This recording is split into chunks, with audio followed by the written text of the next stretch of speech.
Welcome back, everyone. Welcome back to my channel and to my greenhouse. My name's Joe. Also, welcome back to part 2 of this video, where I'm sharing some of the experiences and steps that I take as I slowly prepare the transition from the main growth period to the main winter dormancy period of most of my cacti and also many of my other succulents. In the second part of this video, I'll be covering the topics of watering, nutrients, but also a couple of aspects around building and maintaining plant health for the winter dormancy.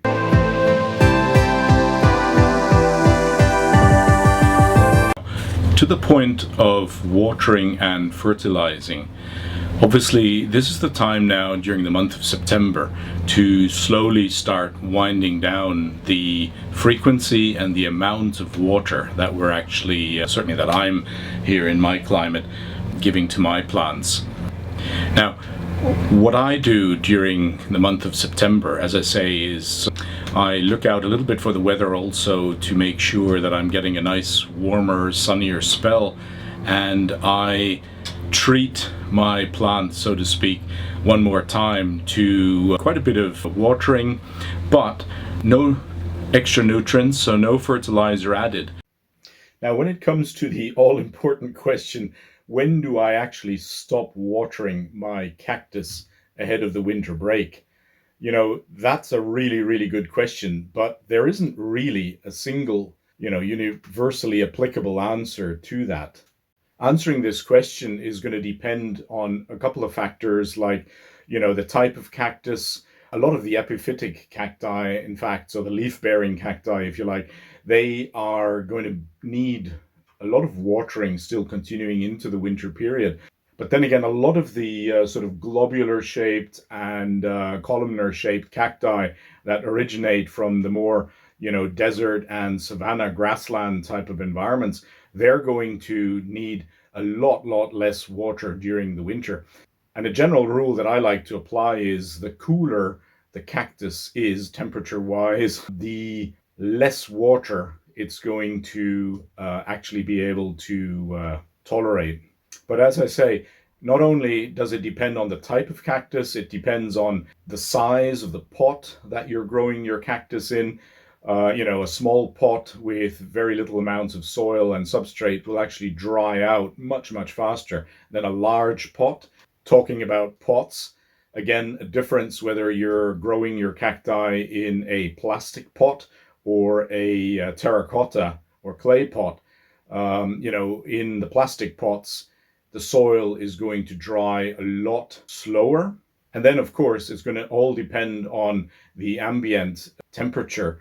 So basically, how mild or warm versus how cold is the temperature in the room or the area that you're actually keeping your cacti in.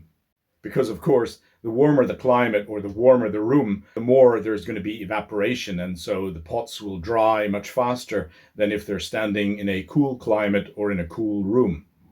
So enough of the avoiding to directly answer the question of when exactly do I stop watering.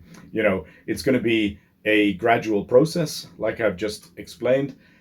One thing, though, that I use as a quite clear guide is that by the time daytime temperatures, drop below 20 degrees, maybe 15 degrees, so in that range, 15 to 20 degrees, I really want to be sure that my cacti are actually standing quite dry and are all in quite dry substrate to avoid the risk of root rot.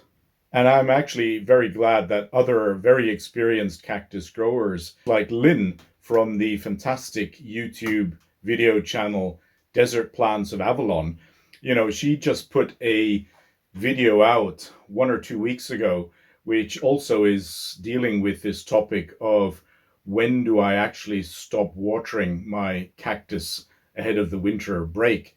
And, she explains beautifully in that video how actually there's a whole range of factors that will determine exactly when you stop watering. And it's not going to be a switch, as I've mentioned before, an on-off switch. So I definitely recommend you also check out that video on Lynn's channel.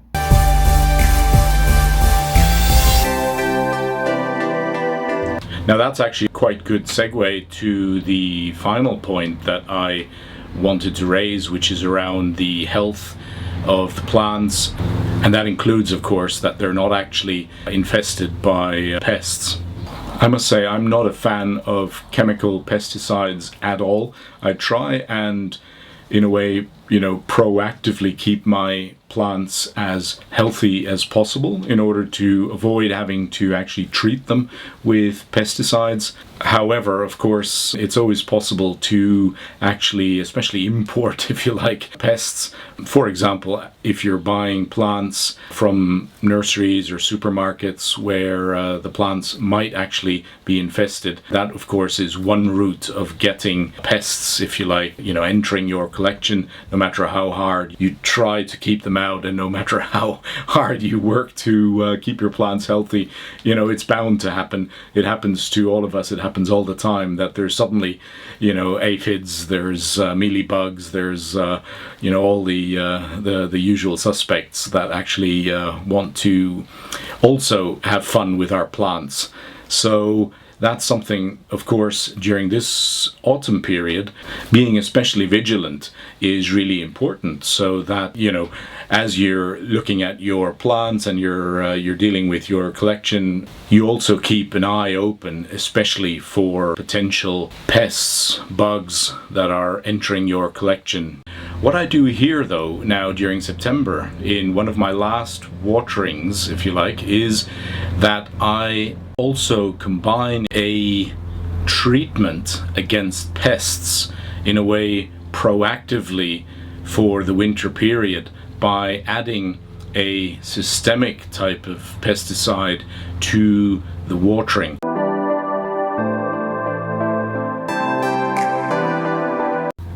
A systemic pesticide basically is one where the chemical substances that are active against pests, they are absorbed through mainly the roots, but also partly through the outer skin, the epidermis of the plant, and are then stored inside the plant, so that if and when there are pests that actually attack the plant, the moment they start basically biting, boring, drilling into the plants, to extract basically nutrients, they will then only actually come in contact with that pesticide, with the chemical substances, and will die off.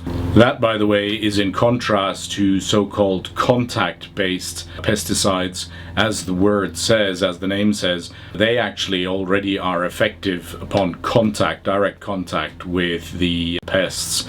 So they're not stored by the plant in its body. It's basically a one-time contact treatment, if you like.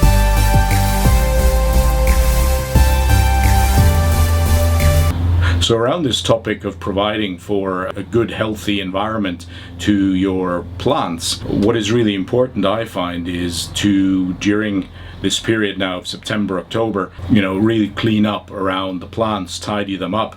So remove old flower rests from the past summer, remove old leaves, dried leaves, and all kinds of, if you like, organic material that might be on or next to the plants, which could actually attract especially fungi, and could then basically lead to either an infection or a rotting process that the plant is then exposed to. And that's something that you definitely want to be avoiding. So cleaning up around the plants, actually good housekeeping, if you like, this is the thing to do right now as well. And while you're actually cleaning and removing old flowers, this is also the time, of course, to carefully collect and label and store any seeds that your cacti might have actually developed throughout the last flowering period. And those seeds, of course, will be fantastic to sow in the spring.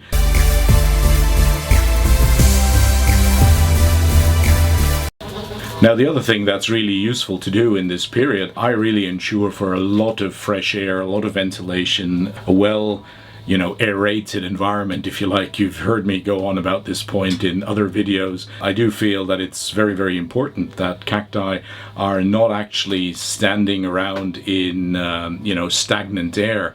stagnant air, especially if it's humid, but even if it's very dry, it will attract pests, it will attract fungi. If it's very humid and stagnant air, ideal culture environment, if you like, for many fungi that could then attack the plants. If there's stagnant, dry air, again, not very good, because lots of other pests that, mealybugs and other pests that are actually thriving in that kind of dry, stagnant air environment. So open the door, open the windows to your greenhouse, or to, wherever you're growing your plants, the windows of the room that they're growing in. Make sure that there's always a bit of air movement. And, if there's if it's not easy to do that through, say, opening windows or so, even in a small electrical fan, maybe an oscillating fan, can really, really make a huge difference there in that respect. Now, a practical point, if you're actually growing your plants outside or in a greenhouse like myself, then of course this time of the year, certainly here where I live, is also a time of year where, other animals are actually preparing for the winter months.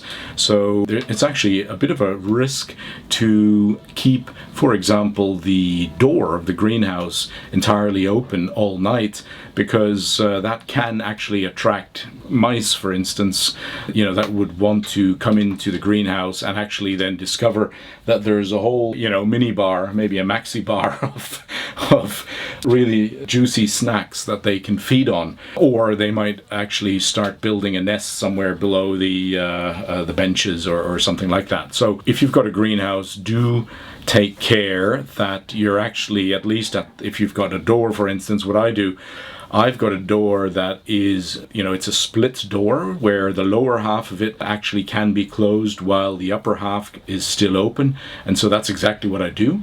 I actually keep the upper part of the door open so that it's like an open window, and the lower part of the door I keep closed, so that really avoids that any, unwelcome guests enter the greenhouse during the night.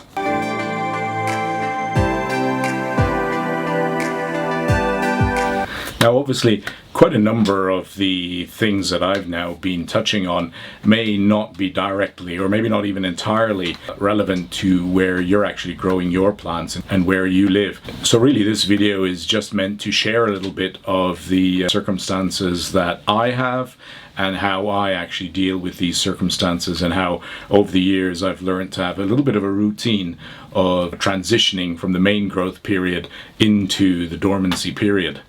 So in that respect, I hope that this video has actually been a little bit useful and a little bit informative for you.